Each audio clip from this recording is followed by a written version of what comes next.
It's the 9th of November and it's 14:13, and I'm uploading in the best interests of those that are of bad faith practices. As I've mentioned before, I have a spiritual identity. I've been cultivating for a long time as an advocate and practitioner for those that are in addiction. I'm over 20 years now with a fellowship and federation that has been of crime prevention and recovery. Recovery has happened in Ireland in 2019 as a consequence of my experience, strengths and hopes. And unfortunately, all of that's been offended. So associated with all of that recovery is a huge spiritual purpose that has affected worldwide relations. And I'm here in the southwest of Ireland, and there's a bit of a breach occurring. People that are of bad faith practices that aren't within remit regarding my identity or my spiritual purpose are offending a few faith laws, a few faith values. So there have been repercussions already. There have been people negatively impacted as a consequence of bad faith practices since this commenced in 2017.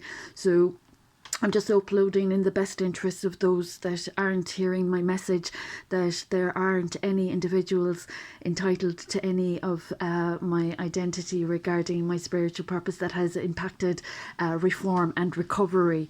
As I've said, there have been people's lives positively impacted and positively affected. And unfortunately, those that are still practicing bad faith, that haven't honoured their dues to my name, and that are offending the principles and the traditions and the steps, are in breach. So that means that they overstepped a line when they took my child illegally from me in January 2017. That's an unlawful childcare order, and it's a crime, it's a criminal offence. And there are other offences that I've experienced as well that are quite dangerous.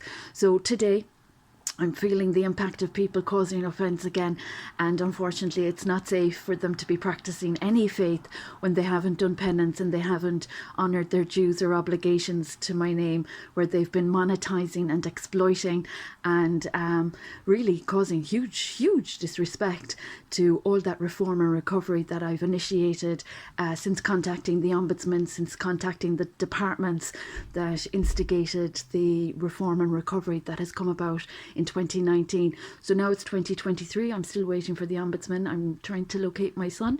He's only a child, and I'm a mother of an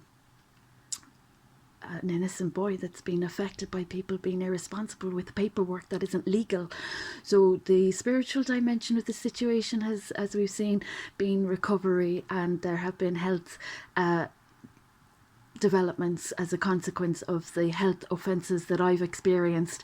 So those that are insisting on offending faith and family, I hate to say that they haven't reviewed or assessed what the impact has been with the offences and crimes that I've experienced and the developments that have come about as a consequence of me.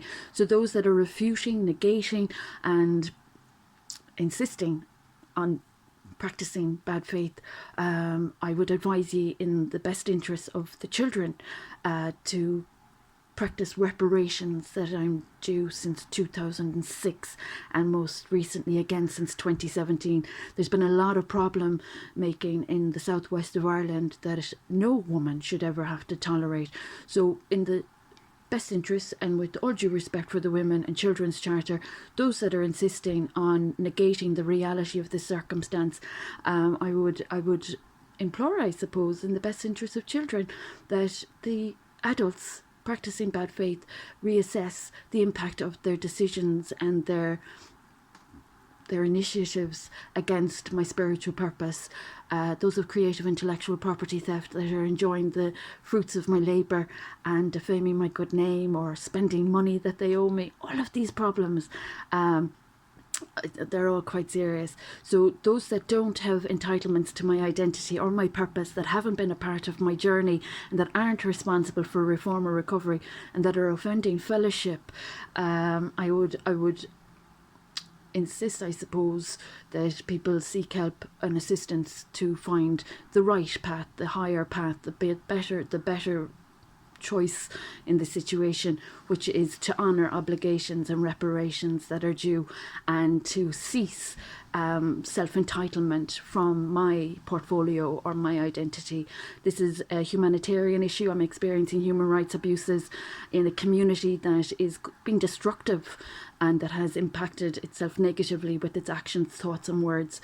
So those that are false reporting and discussing private matters and breaching confidentiality, I have concerns for your mental health.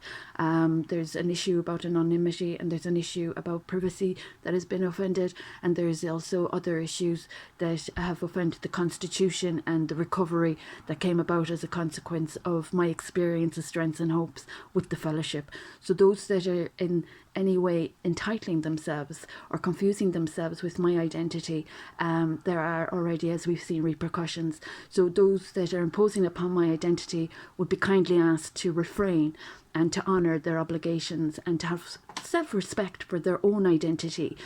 Those that aren't respecting themselves, imposing on other people's identity, that's overstepping boundaries, and it's offending my ancestors and my family name.